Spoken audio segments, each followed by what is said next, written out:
Hello everyone बच्चों, आज हम उप सहसंयोगी के प्रसंस्करण का शॉर्टकट ट्रिक लेकर आए हैं बच्चों, और उसमें कुछ बेसिक कंसेप्ट भी देखेंगे। तो चलिए सबसे पहले आते हैं ना कि ट्रांजिशन मेटल के जो प्रथम श्रेणी में जो तत्व होता है, यानी 21 से 30 तक जिसके परमाणु संख्या होते हैं, उसके लिए +2 का कॉन्फ़िगरेशन हम कैसे लिखते हैं, उसके बाद हम आगे प्रसंस्करण की चर्चा करेंगे बच्चों। ठीक है, तो देखिए सबसे पहले ना देखिए m+2, ये m+2 क्या है जी, तो ये m+2 कॉन्फ़िगरेशन, यदि आप इस फॉर्मूले को याद रखते हो D1 Dn, तो D1 D2 D3 D4 D5 D6 D7 D8 D9 D10। अब देखिए D1 का यहाँ पर मतलब है कि यदि स्कैंडियम+2 का कॉन्फ़िगरेशन लिखना हो तो D1 होगा, और टाइटेनियम+2 का हो तो D2 होगा। इसी प्रकार से यदि Zn+2 का रखना हो तो 3D10 होगा, लेकिन इसका वास्तविक अर्थ पहले जानना होगा। जैसे यहाँ पे स्कैंडियम हमारा ये +2 है, तो इसका कॉन्फ़िगरेशन जो होगा आर्गन, ये हो गया 18, ठीक है ना, और +2 यानी कि स्कैंडियम 2 इलेक्ट्रॉन को लूज कर रहा है, तो यहाँ पे 3D, यहाँ D1 है तो यहाँ 3D1, 4s0 होगा, 4p0 होगा। लेकिन इसका एक्चुअल कॉन्फ़िगरेशन क्या होता है, तो स्कैंडियम का एटॉमिक नंबर जो होता है वो 21 होता है, और तब इसका कॉन्फ़िगरेशन लिखते हैं Ar यानी कि 18 और 4s2 और 3D1 यानी कि 18 2 20 और 1 21। ठीक है, तो इलेक्ट्रॉन कहाँ से लूज करता है जी, तो बाह्यतम कक्षा से करता है। तो ये हमारा स्कैंडियम +1 का ना 21 का ही एक्चुअल कॉन्फ़िगरेशन है। उसी प्रकार से यदि हम Zn+2 की बात करें तो Zn+2 का कॉन्फ़िगरेशन जो होगा, आर्गन तो होगा ही 18, है ना, 18, और यहाँ पे 310 टोटल कितना हो गया 28। और देखिए D10 यानी कहने का मतलब क्या हो गया कि जी Zn+2 में बात करें यहाँ पे तो टोटल नंबर ऑफ इलेक्ट्रॉन, कुल इलेक्ट्रॉन की जो संख्या हो गई ना, कुल इलेक्ट्रॉन की जो संख्या हो गई, कुल इलेक्ट्रॉन की यहाँ पे जो संख्या हो गई, ये हमारा क्या हो जाता है, तो 28 हो जाता है। ठीक है, लेकिन जिंक हम 30 की बात करें तो ये हमारा एक्चुअल कॉन्फ़िगरेशन है। यह देखिए 18 2 20 और 30, ये हमारा जिंक का एक्चुअल कॉन्फ़िगरेशन है बच्चों। तो इस मेथड को जरूर पहले आप याद रखोगे जब आप प्रसंस्करण कर रहे हो, या फिर आप इसका हम यहाँ पे देखेंगे कि कौन ये कोऑर्डिनेशन कंपाउंड कलर्ड होता है, कौन अनकलर्ड होता है, कौन अनपेयर्ड होता है, कौन पेयर्ड होता है। ठीक है, तो ये सब सारी कंसेप्टों को हम देखने वाले हैं बच्चों, ये सब सारी कंसेप्टों को हम क्या करने वाले हैं, तो देखने वाले हैं मेरे बच्चों। क्लियर है ना, क्लियर है ना कहानी यहाँ तक की। तो चलिए यहाँ तक की कहानी क्लियर है बच्चों, तो हम आगे बढ़ते हैं उप सहसंयोजक यौगिक के प्रसंस्करण, उप सहसंयोजक यौगिक का प्रसंस्करण को लेकर हम आगे बढ़ रहे हैं, और यहाँ पे हम बताते हैं इसका कॉन्फ़िगरेशन हम कैसे लिखते हैं मेरे बच्चों। क्लियर है कहानी ना। चलिए बच्चों, इसका एक बार आप लोग स्क्रीनशॉट ले लेंगे, मैं पीछे हट जाता हूँ, इसका आप लोग एक स्क्रीनशॉट ले लेंगे बच्चों, है ना, कि m+2 कॉन्फ़िगरेशन हमारा इस प्रकार से लिखा जाता है।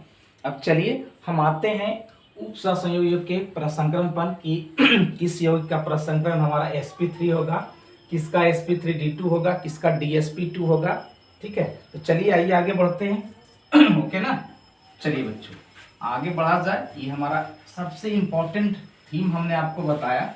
अब देखिए हम बात करते हैं ना, अब बात करते हैं इसमें ना कि हमारा स्ट्रॉन्ग लिगेंड की बात करते हैं, किसकी बात करते हैं, स्ट्रॉन्ग लिगेंड। ठीक है, एक हमारा होता है वीक लिगेंड।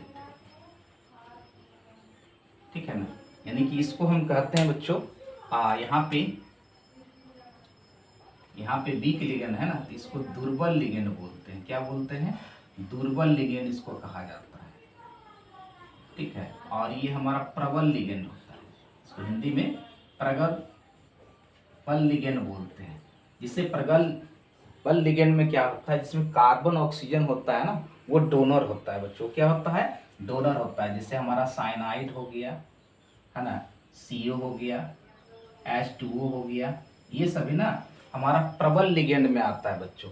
दुर्बल लिगेंड में क्या आता है, तो फ्लोरीन हो, क्लोरीन हो, ठीक है ना, यहाँ पे ये फ्लोरीन हो, ब्रोमीन हो, आयोडीन हो, ये सभी ना हमारे दुर्बल लिगेंड में आते हैं। यानी कि जिसमें कार्बन और ऑक्सीजन नहीं होता है ना, वो हमारा क्या होते हैं, दुर्बल लिगेंड होते हैं, और इसी पे हम जज करते हैं बच्चों। ठीक है, तो चलिए यहाँ पे यदि हमारा कोऑर्डिनेशन नंबर यानी हमारा समन्वय संख्या उसको बोलते हैं, समन्वय संख्या बोलते हैं। ठीक है, यदि समन्वय संख्या 4 होती है, ठीक है ना, तो उसका प्रसंकरण या तो sp3 होगा या तो dsp2 होगा बच्चों। ठीक है, यदि हमारा समन्वय संख्या हमारा 5 होगा तो उसका प्रसंकरण जो होगा sp3d होगा। यदि हमारा समन्वय संख्या यदि हमारा 6 हो तो इसका sp3d2 होगा या तो फिर ds है ना, यहाँ पे dsd2sp3 होगा बच्चों। ठीक है, तो इस तरह से पहले समझना होगा कि किसका कोऑर्डिनेशन संख्या 4 है और किसका sp3 होगा, किसका dsp2 होगा, और कोऑर्डिनेशन संख्या हमारा 5 है तो sp3d होगा, और समन्वय संख्या 6 है तो sp3d2 और d2sp3 होगा बच्चों। क्लियर है यहाँ तक कहानी? पहले ये समझना होगा, उसके बाद ही हम आगे की चर्चा करेंगे बच्चों। क्लियर है ना? चलिए बच्चों, हर बात को समझना है, हर कंसेप्ट को समझना है मेरे बच्चों। क्लियर है कहानी? चलिए बहुत अच्छे बच्चों, वेरी गुड। अब देखिए सबसे पहले ना हम शुरुआत करते हैं। ओके, यहाँ तक किन्हीं बच्चों को कोई दिक्कत? यहाँ तक किन्हीं बच्चों को कोई दिक्कत है जरा बताएंगे जी। बिल्कुल यहीं से सवाल आपके बोर्ड एग्जामिनेशन में आने वाले हैं बच्चों। ठीक है, बिल्कुल आप हमारे साथ बने रहेंगे, बिल्कुल आप हमारे साथ बने रहेंगे जी। बिल्कुल कहानी यहीं से शुरू होने वाली है आपकी। ओके ना? चलिए हम शुरुआत करते हैं कोऑर्डिनेशन नंबर 4 वाले से। हम शुरुआत करते हैं बच्चों कोऑर्डिनेशन नंबर 4। ठीक है, तो यहाँ पे एग्जाम्पल के जरिए हम देखते हैं। पहला सवाल है हमारा यहाँ पे NiCl4 और ये यहाँ पे -2 है। ठीक है, यही हमारा क्या है ना, उपसहसंयोजक यौगिक है। ये देखिए ऋणायन संकुल है यहाँ पे। ठीक है, तो सबसे पहले यहाँ पर देखना होगा कि इसका कोऑर्डिनेशन संख्या क्या होता है, समन्वय संख्या क्या होता है। तो देखिए ये केंद्रीय धातु परमाणु होता है। ये क्या होता है? ये हमारा केंद्रीय धातु होता है। ये केंद्रीय धातु हमारा क्या होता है, परमाणु होता है। और उसके बगल में जो होता है ना, ये देखिए यहाँ पे लिगेंड होता है बच्चों। ये हमारा यहाँ पे क्या होता है, लिगेंड होता है। तो यहाँ पे लिगेंड की संख्या जहाँ ये 4 है, इसलिए इसका कोऑर्डिनेशन नंबर जो हो गया 4 हो गया बच्चों। कोऑर्डिनेशन नंबर क्या हो गया, 4 हो गया। अब कोऑर्डिनेशन नंबर 4 हो गया यहाँ पे। ठीक है, कोऑर्डिनेशन नंबर 4 हो गया यहाँ पे, तो इसका प्रसंकरण क्या होना चाहिए, sp3 होना चाहिए या फिर dsp2 होना चाहिए बच्चों। ठीक है, तो एक चीज यहाँ पे क्लियर है, एक चीज इसमें क्लियर है। क्या क्लियर है? ये हमारा Cl जो है ना, ये हमारा दुर्बल लिगेंड में आता है। इसमें आता है दुर्बल लिगेंड में आता है। जब दुर्बल लिगेंड होते हैं तो उसमें इलेक्ट्रॉन जो होता है ना, वो युग्मित नहीं होता है। ठीक है, इसमें युग्मित नहीं होता है। इसी कारण जो है ना, इसका जो प्रसंकरण होगा ये हमारा sp3 होगा। ठीक है, अब बात करते हैं इसकी। हेलो बच्चों, तो हम देख रहे हैं बिल्कुल यहीं से सवाल आपके एग्जामिनेशन में आएंगे कि NiCl4-2 का प्रसंकरण क्या होगा। तो हम बता रहे थे यहाँ पे कि यहाँ पर ये Cl4 जो है ना, ये Cl4 जो है ये हमारा दुर्बल लिगेंड है। ठीक है, तो यहाँ पे इलेक्ट्रॉन जो है ना वो पेयरिंग नहीं होंगे बच्चों, युग्मित नहीं बनाएगा। जब युग्मित नहीं बनाएगा तो उसकी आकृति जो हो जाएगी ये sp3 हो जाएगा बच्चों। क्या हो जाएगा, sp3 हो जाएगा। ठीक है, हम बात कर रहे थे यह है Ni+2 का कन्फिग्रेशन का। तो एक हमने रो सिस्टम बनाया है। ठीक है, ये D1 से लेकर ये D10 तक याद रखना है। तो देखिए D8 Ni+2 का मतलब होता है 3D में 8 इलेक्ट्रॉन होता है। इसका एक्चुअल कन्फिग्रेशन जो होता है AR3D8-4s0। तो इसमें ना मैं कन्फिग्रेशन बनाऊं तो यहाँ पर ये 3D का है बच्चों। किसका है, 3D का। यहाँ पर इलेक्ट्रॉन किस प्रकार से भरे जाते हैं, इसमें अनपेयर्ड इलेक्ट्रॉन 2 है। इसका मतलब क्या हो जाएगा, ये कलरफुल होगा। और ये क्या हो जाएगा, एक बात और है ना, ये हमारा क्या हो जाएगा, अनुचुंबकीय हो जाएगा। क्या हो जाएगा, ये अनुचुंबकीय हो जाएगा बच्चों। ठीक है, कोई दिक्कत नहीं है बनू? चलिए यहाँ तक क्लियर है बच्चों की, यहाँ तक बच्चों को क्लियर है कहानी। तो हम आगे बढ़ते हैं बच्चों। ठीक है ना, चलिए आगे बढ़ा जाए। एक बार इसका स्क्रीनशॉट लेंगे कि कौन हमारा प्रबल लिगेंड है, कौन हमारा दुर्बल लिगेंड है, कोऑर्डिनेशन संख्या क्या होगा, तो फिर हम आगे काम कैसे करेंगे बच्चों। क्लियर? चलिए बहुत अच्छे, बारी बारी से सभी प्रश्नों को देखना है जी। अब बिल्कुल यहीं से सवाल आपके एग्जामिनेशन में सीधे बोर्ड एग्जामिनेशन में पूछे जाएंगे बच्चों। क्लियर है? चलिए ओके, मैं एक बार यहाँ फिर से लिख देता हूँ क्योंकि इसकी जरूरत पड़ती है। D1, D2, D3, D4 D5, D6, D7, D8, D9 और ये D10। ये किसका कन्फिग्रेशन है जी? बिल्कुल याद रखिएगा, ये ना कन्फिग्रेशन स्कैंडियम प्लस 2 के लिए होता है, ठीक है। ये स्कैंडियम प्लस 2 के होता है, एक टाइटेनियम प्लस 2 के लिए होता है, ये हमारा बिल्कुल याद रखेंगे जी वेनाडियम प्लस 2 के लिए होता है, ये हमारा क्रोमियम प्लस 2 के लिए होता है बच्चों, और ये हमारा Mn प्लस 2 के लिए होता है, ये हमारा जो होता है ये Fe प्लस 2 के लिए होता है, ये D7 जो होता है ये CO प्लस 2 के लिए होता है, और ये हमारा क्या है निकेल प्लस 2 के लिए होता है, और ये हमारा किसके लिए होता है बच्चों? तो कॉपर प्लस 2 के लिए होता है, और ये किसके लिए होता है? तो जिंक प्लस 2 के लिए होता है। यानी कि ये कन्फिग्रेशन किसके लिए है? तो M प्लस 2 कन्फिग्रेशन के लिए है, जिसका एटॉमिक नंबर हमारा 21 से लेके कहाँ तक है? 30 तक है, ठीक है। चलिए अब आइए समझते हैं कोई दूसरे एग्जाम्पल को लेकर समझते हैं बच्चों। यहाँ पे अभी तो हमारा 4 वाला सिस्टम चल रहा है ना, अभी हमारा 4 वाला सिस्टम चल रहा है, तो चलिए 4 वाले क्वेश्चन को ही देखते हैं और समझते हैं मेरे बच्चों। कोई दिक्कत है नहीं ना? चलिए यहाँ पे 4 वाला सिस्टम चल रहा है, तो 4 वाले सिस्टम के लिए एक एग्जाम्पल लेते हैं यहाँ पे K2 NiCN होल 4, ठीक है ना। ये हम एक यौगिक ले रहे हैं, ठीक है। अब देखिए यहाँ पे सबसे पहले ना जजमेंट करना होता है कि समन्वय संख्या। तो देखिए ये हमारा केंद्रीय धातु परमाणु होता है, ये सेंट्रल एटम होता है, ठीक है। इसके बगल में ना ये लिगेंड होता है, और यहाँ पे लिगेंड की संख्या 4 है बच्चों। लिगेंड की संख्या क्या है? 4 है। इसका कन्फिग्रेशन या तो sp3 होना चाहिए या तो इसका dsp2 होना चाहिए। अब देखिए आइए जज करते हैं किसका sp3 किसका dsp2 होता है। तो यहाँ पे देखिए CN जो है ना, ये CN जो है ना ये हमारा प्रबल लिगेंड है जी, ये प्रबल लिगेंड है बच्चों, ये प्रबल लिगेंड है। तो ये क्या करेगा ना, ये युग्मित होगा, इसके इलेक्ट्रॉन जो होंगे ये युग्मित होंगे। तो सबसे पहले आइए इसके कन्फिग्रेशन की बात करते हैं। Ni+2 इसमें Ni+2 की हम बात करेंगे, तो Ni+2 में हमारा क्या है 3D में 8 इलेक्ट्रॉन होता है। 3D में क्या होता है? 8 इलेक्ट्रॉन होता है, 4s 0 होता है, 4p भी हमारा क्या होता है? 0 होता है। तो यहाँ पे देखिए यदि हम बात करें यहाँ पे, ठीक है, ये हमारा 4s हो गया और ये हमारा 4p हो गया, 4s हो गया, 4p हो गया, ये 3d8 हो गया, ठीक है। तो इसमें इलेक्ट्रॉन क्या हो जाएगा? 1 2 3 4 5 6 7 और ये 8, ठीक है ना।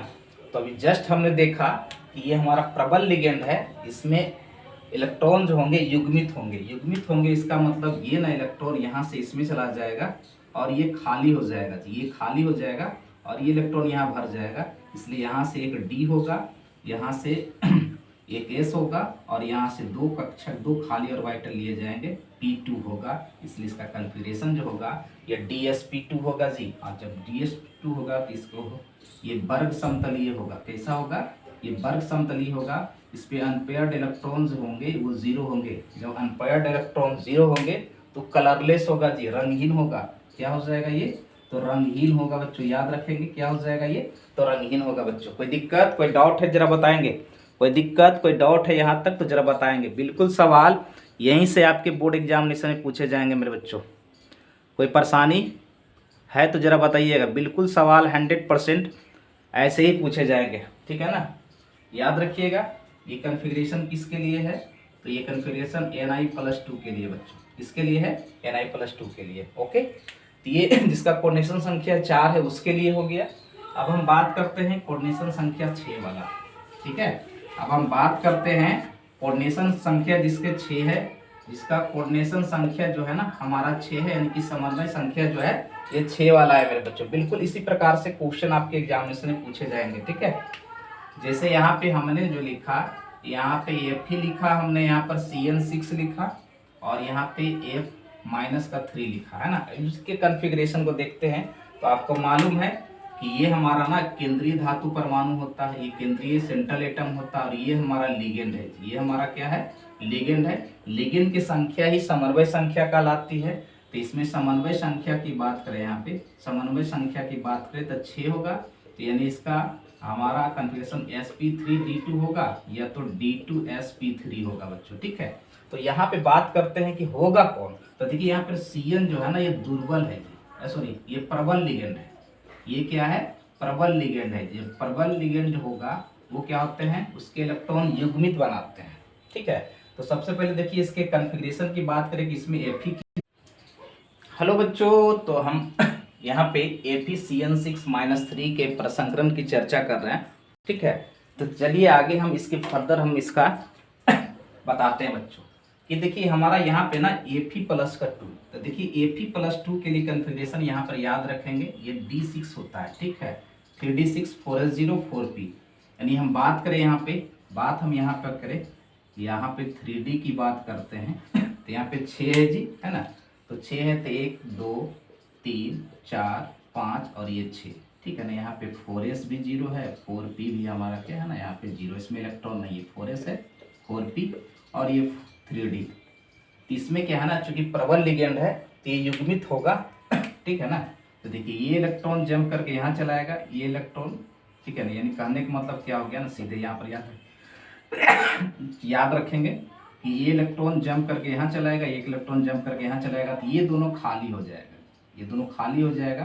डी ऑर्बिटल 2 यहाँ से, एक S यहाँ से और 2 यहाँ से, ठीक है ना। तो 3 यहाँ से, सॉरी D2sp3 हो जाएगा, ठीक है।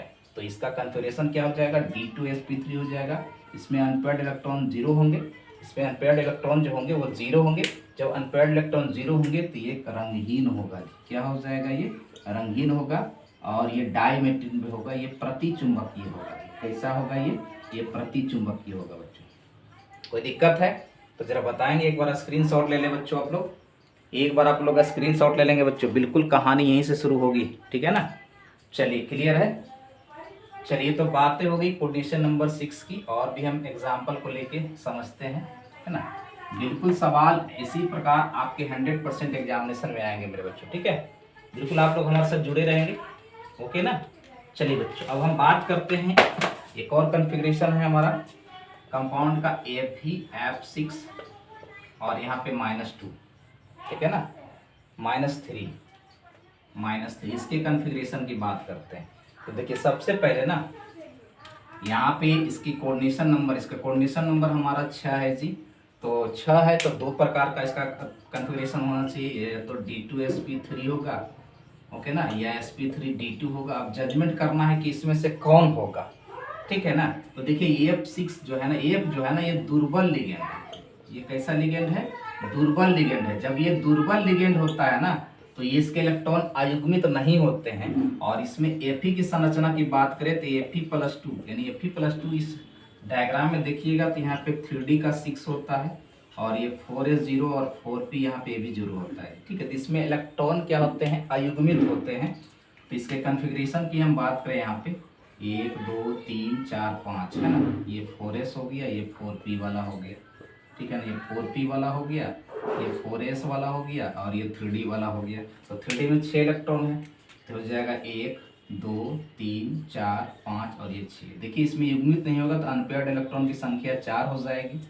तो यहाँ पे है ना, इसका मतलब इसका कॉन्फ़िगरेशन जो होगा ये होगा sp3d2 होगा, यानी sp3d2 होगा तो ये अष्टफलकीय होगा। याद रखिएगा क्या होगा, ये अष्टफलकीय होगा इसका संरचना, ठीक है ना। और ये क्या होंगे, प्रति ये हमारा अनुचुंबकीय हो जाएगा, क्या हो जाएगा, अनुचुंबकीय हो जाएगा।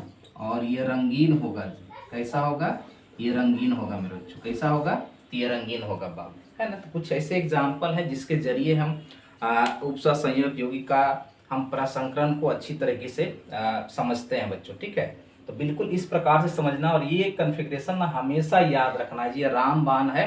इससे आप कलरलेस कंपाउंड, कलर्ड कंपाउंड, ठीक है, प्रतिचुंबकीय, अनुचुंबकीय, कौन किसका क्या संकरण है, इसको आप हम भली भांति इसको देख सकते हैं और समझ सकते हैं बच्चों। यहाँ तक नहीं बच्चों को कोई दिक्कत है, परेशानी जरा बताइएगा। यहाँ तक नहीं बच्चों को समझने में कोई परेशानी है तो जरा बताएंगे। बिल्कुल बच्चों, एक छोटी सी क्लास हम आपके लिए लेकर आए हैं, ठीक है ना। चलिए और भी कोई परेशानी है तो जरा बताइएगा, ओके ना। चलिए एक और थोड़ा सा हो जाए, एक और थोड़ा सा हो जाए, और एक एग्जाम्पल और हो जाए बच्चों, एक एग्जाम्पल और हो जाए, क्लियर। चलिए एक एग्जाम्पल और हमारा हो जाए। तो चलिए कुछ एग्जाम्पल जो होते हैं ये अपवाद में होते हैं बच्चों, ठीक है। कुछ एग्जाम्पल जो होते हैं वो अपवाद में होते हैं। जैसे यहाँ पे हमने एक एग्जाम्पल लिख रहे हैं NiCO4 की हम बात कर रहे हैं, ठीक है। इसमें देखिए ना, इसका यहाँ पर क्या होता है, ये 0 होता है, जिसका ऑक्सीकरण संख्या क्या होता है, यहाँ पे 0 होता है बच्चों, ठीक है।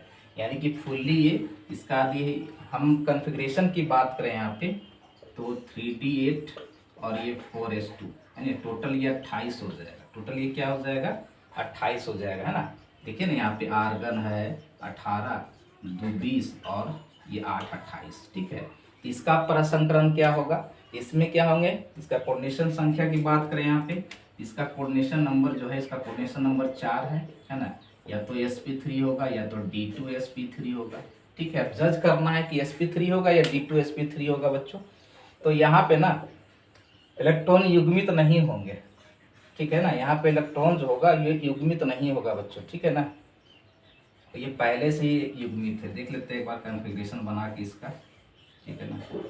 3D8 की बात करते हैं और ये 4s है, इसमें तो इलेक्ट्रॉन युग्मित है 1 2 3 4 और ये 5 और ये 6 ये 7 और ये हो जाएगा 8, ठीक है ना। बिल्कुल जी, ऐसी कहानी बनती है, समझ गया ना। तो इसमें क्या है ना, इसका ट्रांजिशन, इसका यहाँ पर ऑक्सीकरण संख्या 0 है, इसलिए इसमें इलेक्ट्रॉन जो है ना युग्मित नहीं होगा बच्चों, है ना। इसलिए इसका प्रसंकरण जो होगा sp3 होगा। क्या हो जाएगा यहाँ पे, sp3 हो जाएगा बच्चों। कोई दिक्कत है, कोई परेशानी है तो ज़रा बताइएगा आपको, ठीक है ना। यहाँ पर जो होगा, ओके ना। तो बच्चों इसी तरह से आपके लिए हम वीडियो बनाकर लेकर आते रहेंगे। और हमारी क्लास अच्छी लगती है तो हमारे क्लास को एक बार लाइक और शेयर जरूर करेंगे बच्चों। मिलते हैं नेक्स्ट टाइम बच्चे, बहुत अच्छे बच्चों, वेरी गुड बाबू।